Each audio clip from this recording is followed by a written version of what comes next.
Hi folks, this is Ela and I'm going to talk to you about how I like to do mixed media. I have several different mediums. I have watercolor, I have Posca markers, which are acrylic but in a marker form. I have gouache, I have various crayons and pastels, and I'm going to show you how they work together, how these different mediums behave, and how I like to use them to create the effects that I want. So the first medium I'm going to talk about is watercolor. And the important thing to keep in mind is that watercolor is transparent. So you can't really do it on top of other things. Well, I've got all this orange around my goldfish here. If I decide I want to paint this area around the goldfish blue, and I decide to do it with blue watercolor, that orange is going to show through. It's not going to cover it up completely. It's going to be even more obvious when it dries. You can see how it's just shining through there. It doesn't really cover it up. If you really want to cover that up, you would be better off using an opaque medium. Use gouache, use acrylic, use pastel. There's lots of different mediums that are opaque. So what is watercolor good for? I like watercolor for coloring in shapes, just giving a nice overall gentle tone on an area. And when I color in a shape, I want to use a big brush, especially if it's a big shape. And I want to start making a blob, and then the blob gets bigger and bigger and bigger. See how I'm starting from that middle part and I'm extending farther and farther out.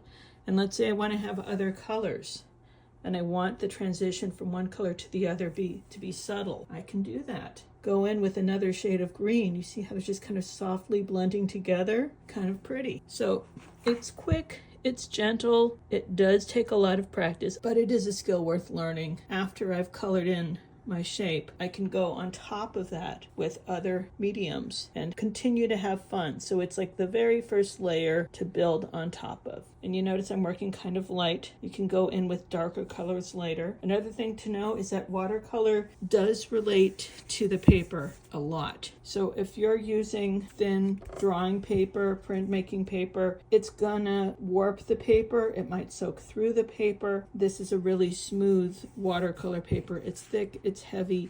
It's designed to take watercolors. Another important thing to keep in mind with watercolor is that you need to make sure that it's totally dry before you put something else on top of it. But if you have Neocolor 2 crayons, these are water-soluble crayons, you can start drawing into it while it's still wet, and the crayon will kind of start dissolving into that wetness in a fun sort of a way. But you can see that's kind of fun. A little bit more gritty on dry areas, a little bit more smooth on wet areas. I've also been known to sharpen Neocolor 2 crayons, and then it'll turn into a gouache, which is that opaque water-soluble paint, which is similar to watercolor but kind of different. You can sharpen Neocolor 2 crayons with a pencil sharpener. This one's just a little too small, so I'm going to use this with a knife. Be very careful, but you can see how I can shave off little bits of the crayon into my palette, and I can make a nice point. But you can see I've got some shavings there. So now I take these shavings and I can add some water to them and just let it soak for a few minutes. And I will literally have some nice opaque paint. So over here I have a very old beat up Neocolor 2 crayon. It's kind of dirty on the outside, but the tip is fine.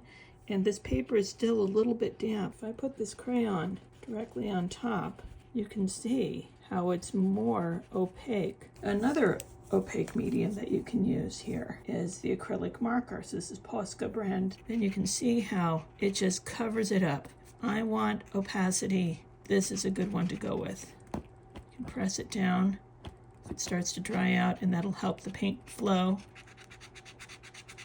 I find the downside with the Posca markers is that versus watercolor is that I can't blend quite as well.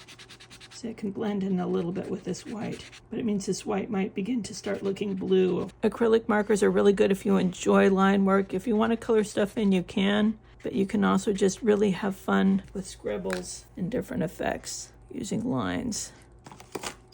You can go over details that you want to make darker with a black one or any color that you like. But this is a photo transfer, so that drawing is really pale underneath. You can go over it with a blacker line if you want to. Or you can punch it up with the matching color, right? Gives it a different look when you go over it with that same color as the watercolor underneath. So oil pastel actually has more in common with oil paint than any of these other mediums that I've played with so far. It's very sticky and kind of gummy, but it's also super opaque. It works best on really smooth surfaces unless you want to see the texture. It covers up probably better than anything else and putting a thick layer on top of this.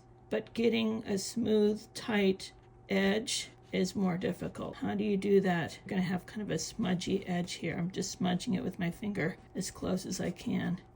And this fish is a little bit higher because I applied glue to the photo transfer to attach it. So you can see I would not be able to paint over this with anything else that wasn't oil soluble. It's completely waterproof. Right? If I try and paint over it, it's going to roll right off. It's going to resist any water-based paint. My Neocolor 2 crayons have had a little chance to dissolve, and now I have some gouache. And you can see how much better that covers up that orange than even just the straight crayon. It just flows right on there. This will do a better job than this, even though it's the same stuff. If you want to do a comparison between the Neocolor 2 graded up paint mixed with water and gouache, I have a set of traditional gouache paint. I like Holbein. This is a really good brand. It's fairly opaque. And some colors are more transparent than others. If there's any white mixed in with your gouache or your watercolor, it's going to make it more opaque. This is a more transparent color.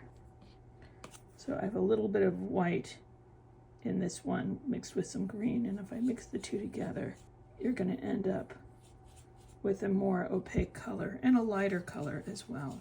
So this is traditional gouache right there. You can see it really covers up everything very well. Very similarly to the Neocolor 2 that's been graded up and mixed with water. You see how it doesn't want to paint over that blue.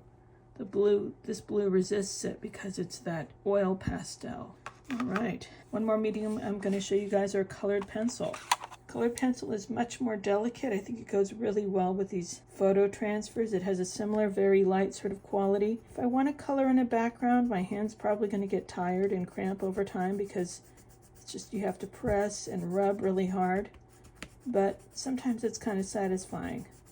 And it covers up, but not quite as well as the paint. But it does cover up, and of course this has some white in it. So just like paint, that white has a tendency to cover up anything that's underneath it. Yellow I wouldn't rely on to be as transparent. You can see how that red comes through that yellow. But if I want to make a color lean more into a yellowy green, for example, that can work. And of course, pencil is really good if you want delicate shading, if you want to build up layers. This is a really smooth paper, so it gets a really nice gentle result. And I can add colors that are similar to each other and get a more gentle gradation from one to the next. Whoops, this is the downside I find, is that they do tend to break. This is a good brand, but the pencils with leads are a bit more soft. But I can go progressively darker and darker. God damn it. And there are people who really specialize in this. I am not a hardcore colored pencil person, but it's still satisfying, and I still enjoy it. All right, that is quite a variety. You can get kind of overwhelming if you use all of them. It's nice to choose maybe a couple and then build from there. You have choices. Play around, see what combinations you like best. If there's anything that I didn't cover that you really love, any techniques that you want to share or opinions, please put it in the comments section below. All right, have fun.